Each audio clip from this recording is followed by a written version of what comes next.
Twitter hasn't implemented two-factor authentication publicly just yet, and it looks like the Syrian Electronic Army is taking full advantage in a series of new hacks this week. The target this time? The Onion, the fake news site which is itself known for prankstership.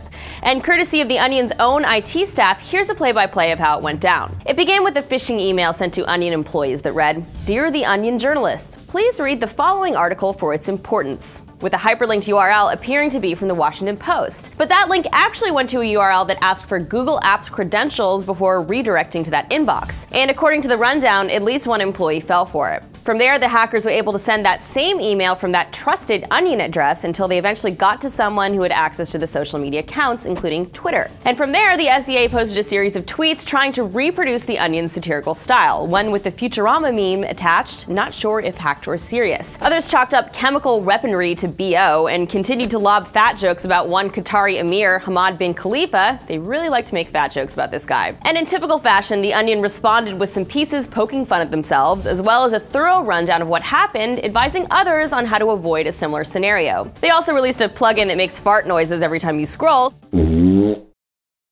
So obviously they redeemed themselves here. And they're far from alone. The SEA also briefly took control of E! Online's Twitter feed this weekend with a fake exclusive, Justin Bieber to E! I'm a gay. In the past, they've targeted 60 Minutes, NPR, and most infamously, the Associated Press, which caused brief panic and a stock market dip after posting about a supposed attack on the White House. But juvenile humor aside, there's a much larger context at play in terms of Syria. As we've talked about on the show before, the group identifies itself as a pro-Assad organization that tends to target media outlets they see as adversarial. And it's more than just a claim. The Syrian leader himself has praised the group, calling them a real army in a virtual reality. And interestingly, earlier this week, Syria endured a 20-hour-long complete internet outage. The state media blamed it on a damaged optic cable, but other theories hold that the state intended to stop communications between rebels or to install new surveillance gear on the networks. Any direct link between that outage and the Syrian Electronic Army is speculative at this point, but it's clear that they are a well-organized group with a wide-ranging web presence.